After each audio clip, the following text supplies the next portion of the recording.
Arratsalde on denoi, asteko jakina eskerrik asko Euskaltzaindiari horrelako biltzar esanguratsu batean hitza emategatik.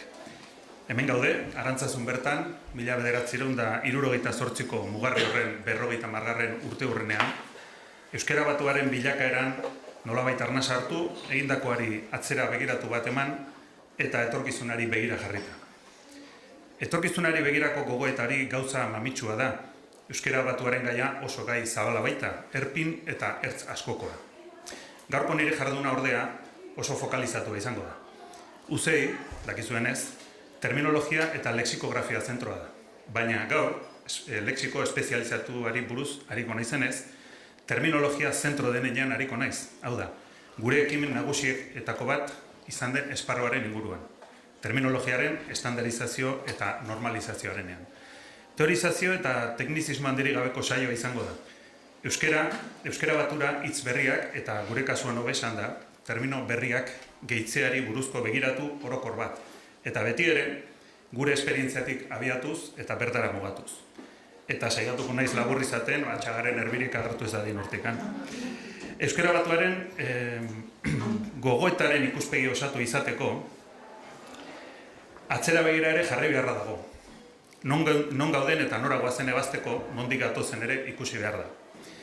Euskarazko terminologiaren hastapenetan, 78ko lehen abiadaren bultzadaz, 70ko hamarkadan eta ondorengo urteetan uzei ere sortu zuten ekimenetako aitzindariek, argi ikusi zuten, arlo eta jakintzaren espezializatuak bere egiten ari zela euskara eta bere egin behar zituela.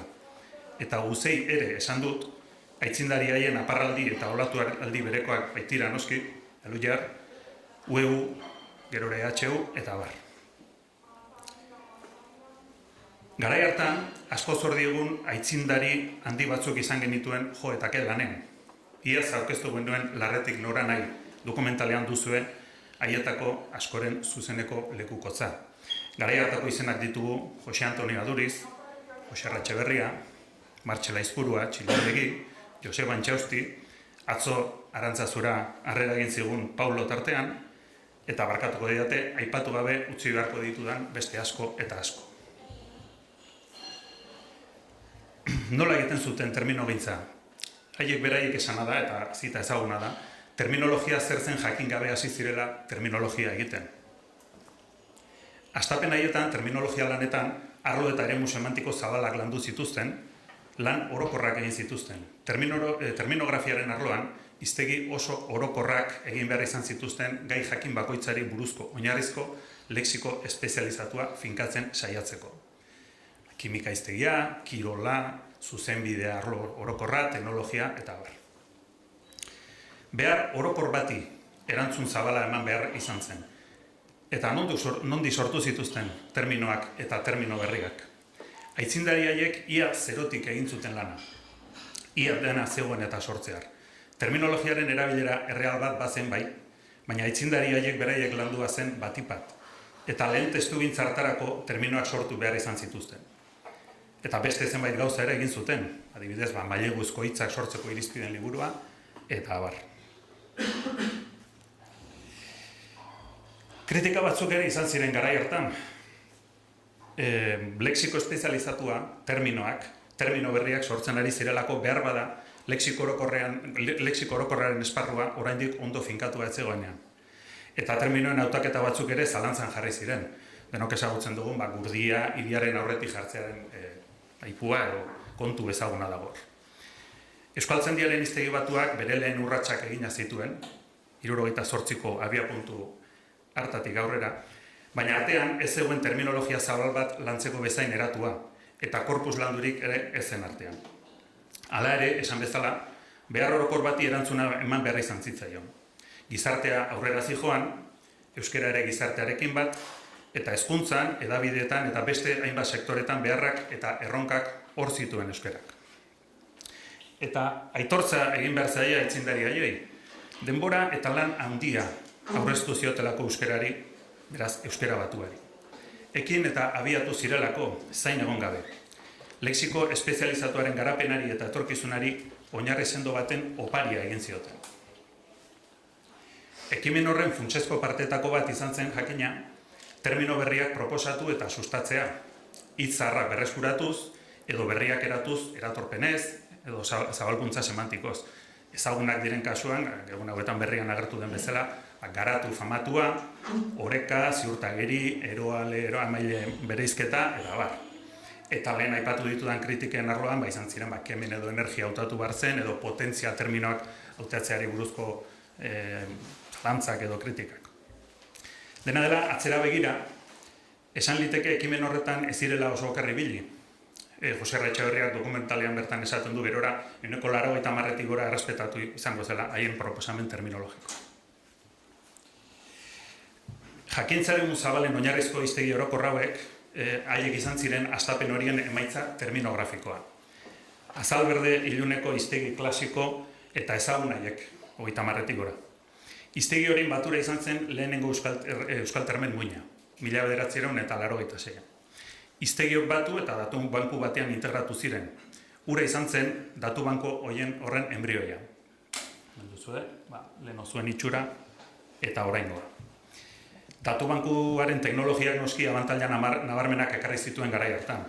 Kontsulta orokorra egiteko aukera, hiztegi bila ibili beharrean, bigarren jankintza eremu desberdinetako kontzeptuak eta terminoak batera aztertzeko eta lantzeko aukera, hirugarren, papereko proposamen terminologiko estatikoa etengabe eguneratu ahal izatea zuzenketa eta berrikusten bitartez. Eta azkenik, zuzenketak egiteko modu eroso eta koherentia izatea. Lexiko orokorrean iritzi arautzen bazuen euskaltzaindiak, iritzi, irizpen, irizpide eta familiako guztiak egokitzeko zuzenketak modu bateratuan egin zitezkeen, eta ez 10 liburutan banan-bana. Horrek guztiak koherentzia bermatzen du, bai kanpora begira, euskaltzaindiaren arauekin eta bestelako gomendioekin, bai barrura begira, hiztegien artean.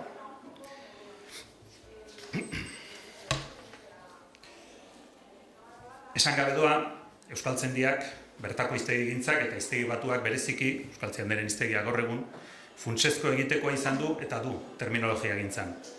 Hasteko, eta gauza evidentea esatean noa, lexiko espezializatuak lexiko orokorra du, oinarrian. Lexiko orokorra zenbat eta finkatuago eta estandarizatuagon, eraginkortasun eta koherentzia handiago egingo dira lexiko espezializatuaren kodifikazioa eta normalizazioa. Hortaz, euskaltzaindiaren hiztegi batuak, euskaltzaindiaren hiztegiak, euskara batuaren lexikoaren joko eremu orokorra finkatzen eta arautzen du. Eremu horretan ibili behar dugu langintza honetan gabiltzan guztiok. Eta noski, lexiko orokorraren estandarizazio prozesuan aurrera egin ahala, egokitzapena egin behar da terminologian ere maila horretan. Horretaz gain, duela markada batzuetako haiek izan ez zuten abantaila handia dugu gaur egun. Hori gaur goizetik zarkituta gelditu da irudi hori.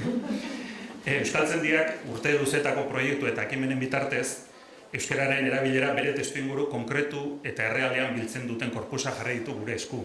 Orotariko euskal hiztegia, 20. mendeko euskararen korpus estatistikoa, lexikoaren behatokiaren korpusa, aitzindariaiek eskura izan balituzte baliabidea guztiak, oinarri sendoago egingo zuten lan, eta arestian aipatutako kritika edo tirabira gutxiago izango zuten seguruen.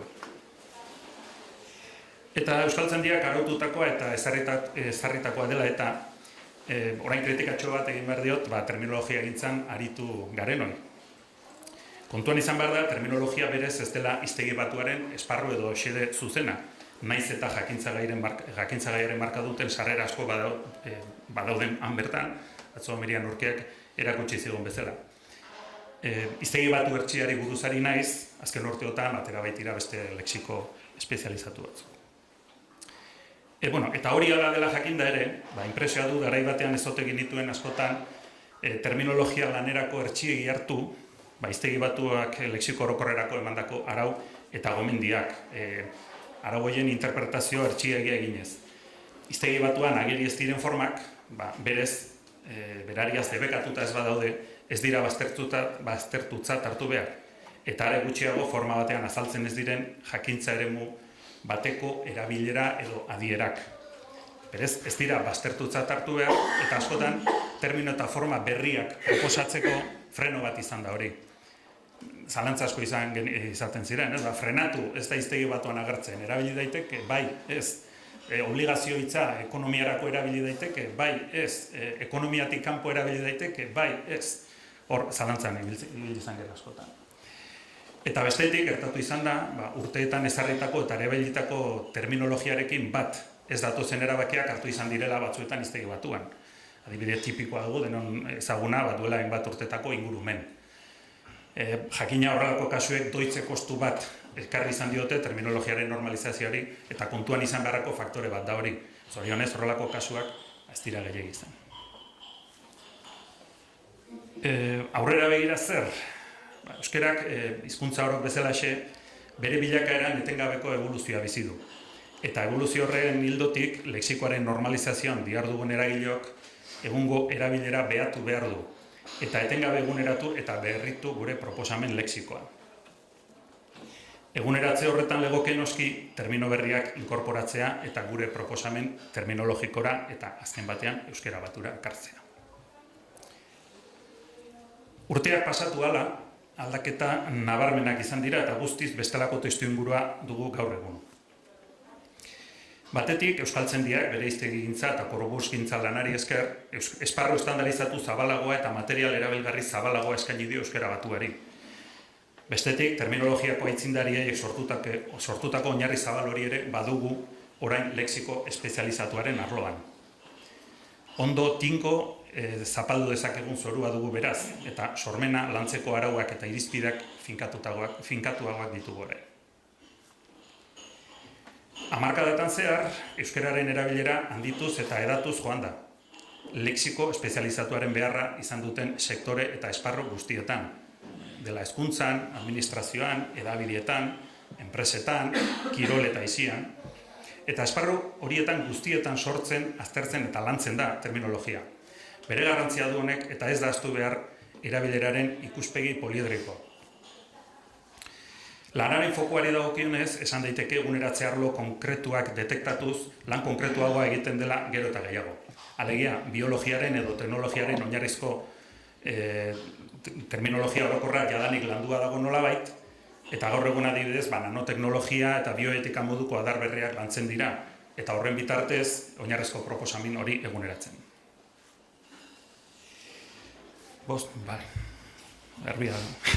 Euskara batuaren estandarizazioan termino berriak proposatzeko bidean badira garrantzi berezia duten irizpide, ildo edo elementu batzuk. Bata erabileran oinarritzea. Terminologiaren arloko estandarizazio eta normalizazio jardueretan ez gera ezerezetik abiatzen, ez dugu hutsetik asmatzen, eta funtsezkoa da erabileran oinarritzea. Kontzeptuak ente abstraktu edo isolatu gisa baino, testuetan existitzen diren elementu erreal gisa hartzen dira gero eta gehiago. Oraintxe esan berri duan bezala, euskararen erabilera gero eta sektore eta esparru gehiagotara zabaldu da, eta beraz gero eta aukera eta behar gehiago dugu. Eta zorionez, sektorioetako guztietako termino berriak eskuratu eta euskara batuaren ondarean metatu ahal izateko. Garai batean, ez genituen eskura orain baditugun hainbat baliabide linguistiko, informatiko edo teknologiko, eta gabezia horrek oztopoak ezartzen zituen erabilera errealera hurbildu eta ura sistematikoki aztertu ahal izateko. Horretarako funtsezko baliabideak dira korpusak. Gaur egun garrantzia berezia du erabilera erreala biltzen duten korpusetan oinarritutako hiztegigintzak. Korpusek bilaketa sistematikoak egiteko bidea eskaintzen dute eta azken batean terminoak zuzenean testu errealetik eskuratzeko bidea ematen digute beren testuinguru gramatikal, kontzeptual eta are diskurtsiboan. Terminologia lana bestalde ez da lan linguistiko hutsa, hizkuntzaren aldetik zuzena izateaz gainera beste helburu eta baldintza batzuk bete behar ditu. Espezializazio eremuetako adituen eta erabiltzaileen arteko komunikazioa ziurtatu behar du terminologiak. Adituek zehaztasunez ulertu behar diote elkarri. Ahal bada terminologia bera erabili behar dute edo konvergentzia bideratu behintzat. Bakoitzak bere aldetik landutako eta proposatutako terminologiak nekez izango du arrakasta. Eta gai honek badu bere alderdi berezi bat. Alegia, adostutakoari errespetua, araututakoari edo gomendatutakoari errespetua. Eta gogoeta pertsonal bat bada ere, eskertuko litzateke horretan ari garenok, komunikazio bidez euskara batuaren transmisio batean ari garenok, eta are esparru espezializatuaren jakintza transmisio batean ari garenok, beti ere kontuan izatea euskararen testuinguru orokor hau, eta ez geratzea esanez hau da nire erabilera eta horrela esaten dut. Askotan gertatu izan zaigu, terminoak ezartzen, adosten, normalizatzen ari giran batzordeetan, batek esatea, guk horrela esaten dugu, eta beste batek esatea, guk horrela esaten dugu, eta kieto denak horrez, eta konforme, baina norbaitek esan dezake, izue, eta zuek, ezaretenok nola esan behar dugu. Alegia, ze proposatu hartzaio gizarteari. Lexiko espezializatua lantzeko beraz, irizpidea, baliabide eta faktore asko izan behar dira kontuan, eta hori ezin da edonola jarri praktikan. Ezinbestekoak izango dira praktika onak, metodologia egoki bat erabiltzea, prozedura argiak izatea, eta irizpide garbia finkatuak izatea. Irizpide lexikografikoak, terminologikoak eta bar. Eta haietan txertatu eta erabiliko diren baliabide eta teknologia egokiak eskura izatea. Eguneratze prozesuetan garrantzi berezia izaten dute terminologiaren ebaluazio eta kontrol faseek ere. Eta uzeiren jarduera konkretura joanik zein da euskara batua berritzeko egiten dugun ekarpena. Euskaltermen bildutako ondare terminologiko hura euskara batuak bizi duen evoluzioaren arrastoan eguneratu behar izan da, eta beharko da gerora ere. Bi bide nagusi erabiltzen ditugu bertako proposamen terminologikoa berritzeko eta hala badagokio hitz berriak inkorporatzeko. Bata, hiztegi edo lan terminologiko sistematikoen bidetik dator.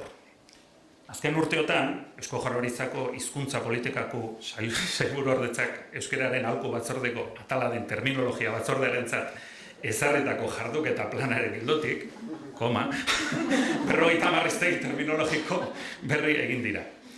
Euskaltermen kontsultagai dituzu denak. Hiztegi horietako batzuetan, gizarteak bezala euskerak ere bere egin dituen arlo berriak landu ditu. Energia berriztagarriak, nanoteknologia edo bioetika adibidez. Eta horrela, gaur egun datu bankoan dituzue adibidez, nanorobot, bioplastiko, eugenesia, tematze terapeutiko eta abar. Lan sistematiko horien artean dago bestalde gai edo jakintza eremu tradizionalen eguneratze sistematikoak. Noski, euskaltzen diren edo terminologia batzordearen arau eta gomendio berrien arabera egokitzen joateko, eta berriro ere dituen eta korpusen laguntzaz, ager eta detekta daitezkeen errealitate, kontzeptu eta termino berriak identifikatzeko. Baina lan sistematiko horiek duten irizmena dute, eta bada noski euskaltermeko prozedura sistematiko horietatik kanpo geratzen zaigun errealitate zabal bat, errealitate oso zabal bat. Errealitate horren oihartzun batzuk erabiltzaileek egiten dizkiguten kontsulta puntualetan iristen zaizkigu. Baina hortik harago ere hizkuntzari pulsua hartu behar zaio, hizkuntzaren egoera erreala behatu beharra dago, sortzen diren kontzeptu eta hitz berrien aurrean adi egon eta haien detekzioa egiteko ahal den neurrian. Aipatu bezala, erabilera errealaren lekukotza biltzeko baliabide egokienak korpusak dira. Eta gure gogoeta izan zen berria egunkariak egunero plazaratzen dituen berrietan aurkituko genuela, guztion bizitzaren egunerokotasunean, egokotasunaren berri ematen duen korpus digital nagusietako bat. Berriaren ekoizpena txekeatzen dugu gure baliabide lexikoekin eta termino berri posibleak biltzeko saioak egiten ditugu sistematikoak izateko bokazioari gabe. Kasu bakoitzaren ikerketa puntual bat egin ondoren, gure proposamen lexikoan gehitzen da. Eta horrela gehiturikoak dira, azken aldian, doula, rakugo, nomofobia, norovirus eta beste hainbat. Bide horretatik bildutako terminoak euskaltermen gehitzen dira. Orduzue rakugo terminoari buruzko fitxa. Bai, amaitzeko, ondorio gisa ez.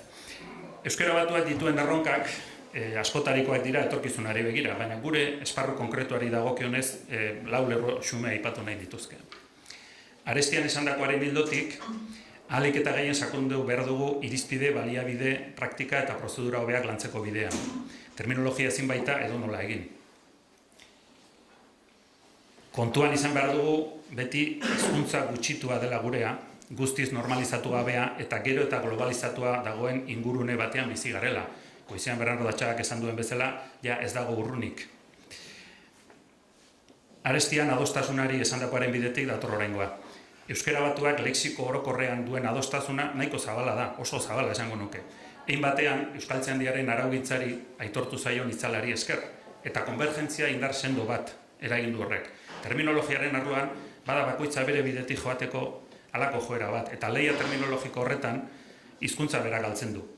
Hor badugu nolabaiteko erronka bat, euskarak ez baitu merezi lehia eta zailtasun askotan murgiltzea. Eta hor ere bada bere garrantzia adostutakoaren sozializazioa modu koherentean egiteak. Dagoena jendearen esku modu argi eta koherentean jartzeak. Eta amaitzeko, azaldu dudan bideak, orain arteko behar bat hasi du, irizpidea finkatzeko, erabakiak behar bezala hartzeko, eta abar. Aurreratzean ordea, beste bitarteko batzuk jorratu beharko dira etorkizunean are erabaki hobeak hartzeko. Eta terminometriak funtsezko egitekoa izan dezake hor. Lehenago aipatu dudan ebaluazio eta kontrolaren bidetik, terminometriaren bidez neurtu eta aztertu beharko da proposamen terminologikoak zenbaterainoko arrakasta izan duen euskaldunen erabileran, zer funtzionatu duen hobeto eta zer okerrago. Eta hortik irakasbidea izango dugu aurrerantzean erabakiak hobeto hartu ahal izateko. Eta hausnarketa horretarako beta egokia izango dugu, orain hemen arantzazun egiten ari geran bezala, burua lan maitik pixka bat altxa, eta gogoeta egiten dugun urrengo batean, begirada atzera eta aurrera eramanez. Eskerrik asko.